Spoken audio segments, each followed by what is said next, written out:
The first light of an October morning slipped through the tall windows of Manor, turning the ancient stone walls pale silver while the rest of the estate still slept beneath drifting mist. In the great kitchen, where polished copper pots reflected the fire's glow, Duchess stirred a pot of vegetable soup with slow, careful movements learned from her late mother. The fragrance of herbs, onions, and fresh cream drifted gently through the room, warming a house that rarely knew warmth. At 27, possessed a quiet grace that drew affection without demanding attention, yet the magnificent title she carried had never earned her the affection she longed to receive. Every servant greeted her with sincere respect because she treated each of them with equal kindness, remembering birthdays, asking after ill children, and lending patient ears to troubled hearts. The only person whose heart remained closed was the man who had given her his surname. Duke 37 commanded admiration wherever he traveled. Tall, disciplined, and strikingly handsome, he carried himself with the unwavering dignity expected of one of England's most influential noblemen. His voice was calm, his manners impeccable, and his judgment rarely questioned. Yet behind those admirable qualities lived a sorrow that had hardened into habit. Years earlier, the woman everyone believed he would marry had died unexpectedly before their wedding, leaving him convinced that deep affection only invited unbearable loss. When family obligations later required him to accept an arranged marriage with, he every legal promise but every personal feeling. He never insulted her, never raised his voice without reason, and never her comfort, yet he also never invited her into the private chambers of his heart. Their marriage resembled a carefully maintained treaty rather than a shared life. Had entered the union fully aware that love might never blossom, but she believed steady patience could soften even the coldest winter. She never demanded affection or questioned his silence. Instead, she devoted herself to the estate with unwavering diligence. She visited tenant cottages, supplies before harsh weather arrived, balanced household accounts, and often worked beside the cooks despite her noble rank. Over time, she discovered that frequently returned from exhausting meetings with splitting headaches and an unsettled stomach. The physician mentioned that light soups were easiest for him after such days.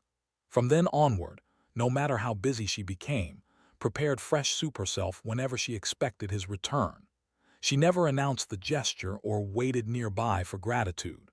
Quiet service became the language through which she expressed feelings she feared speaking aloud. The servants gradually noticed details the Duke overlooked. Fresh flowers appeared in his study before difficult appointments. Dry boots waited beside the fireplace during storms. His books were carefully repaired before their worn bindings completely failed. Completed every thoughtful task without leaving evidence that it had been her doing. She believed genuine care should never resemble a bargain. At night, after the manor settled into silence, she wrote letters addressed to her late mother. She described ordinary moments instead of complaints, confessing only that loneliness could be strangely peaceful when carried with hope. She folded each letter carefully and placed it inside a wooden box hidden beneath her dressing table, never intending another soul to read them. Autumn deepened, bringing relentless rain and endless estate disputes that demanded its attention from dawn until dusk. On one particularly miserable evening, he returned after settling a bitter disagreement between neighboring landowners whose stubborn pride had consumed the entire day. His temples throbbed painfully, his coat was soaked by icy rain, and exhaustion clouded every thought. Entering the dining room, he found a steaming bowl of soup waiting precisely where it always appeared.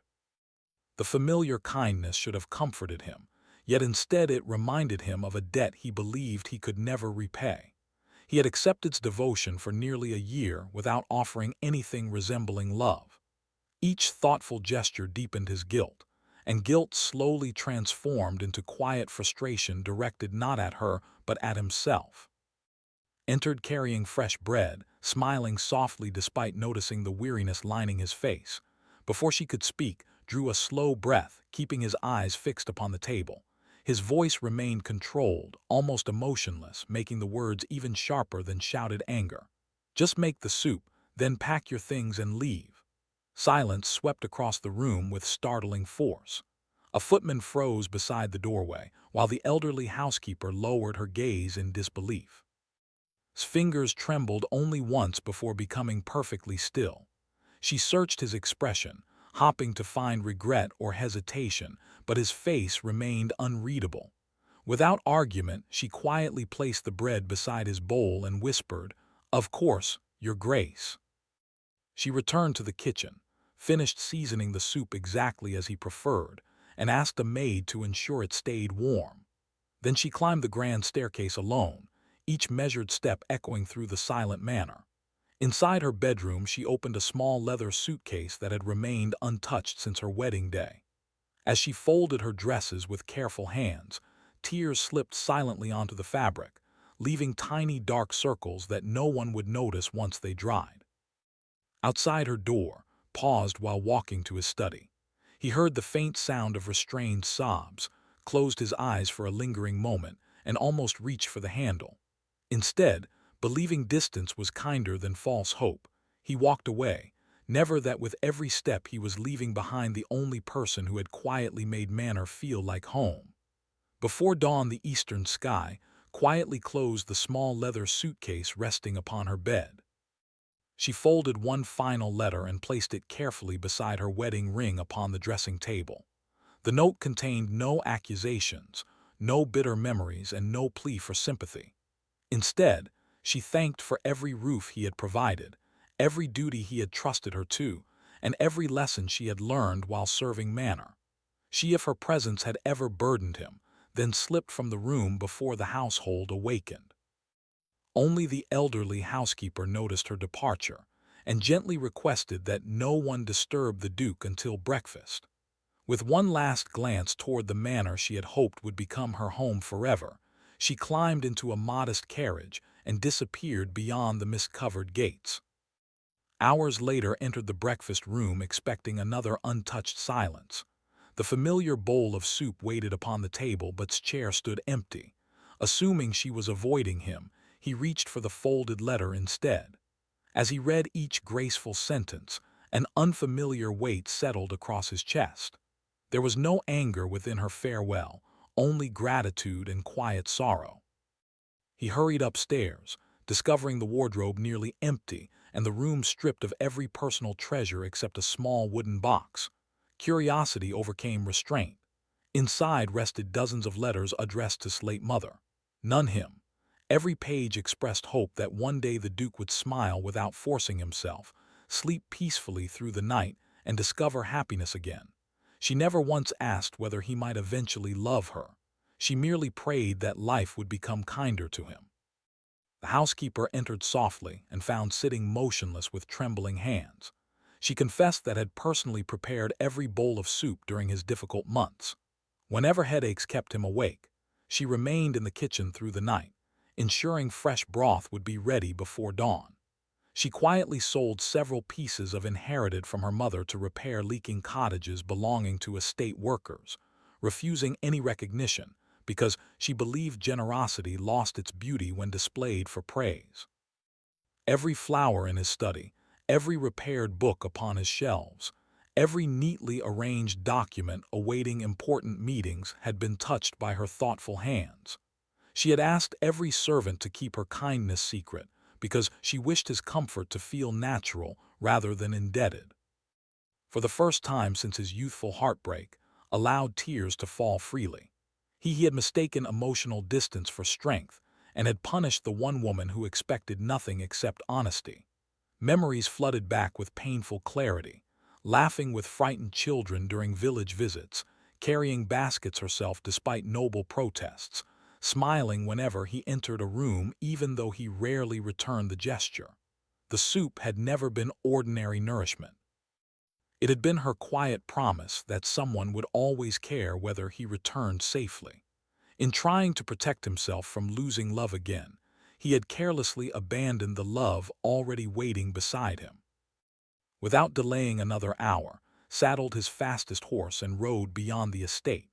He searched neighboring villages, coaching inns, churches, and markets, following every small kindness had left behind. A widow remembered the Duchess purchasing blankets during winter. A baker spoke of anonymous bread delivered to struggling families. An orphan smiled while describing a gentle lady who read stories every Thursday afternoon. Each conversation deepened admiration and sharpened his regret. Finally, an elderly priest directed him toward a modest charity kitchen, beside a quiet countryside chapel, where volunteers prepared meals for poor families. Arrived as afternoon sunlight filtered through stained glass windows. Inside, stood beside a large iron pot, calmly serving warm soup into wooden bowls while children thanked her with cheerful smiles. She looked peaceful despite the sadness lingering within her eyes. When she noticed standing silently near the doorway, surprise flickered across her face, followed by cautious composure.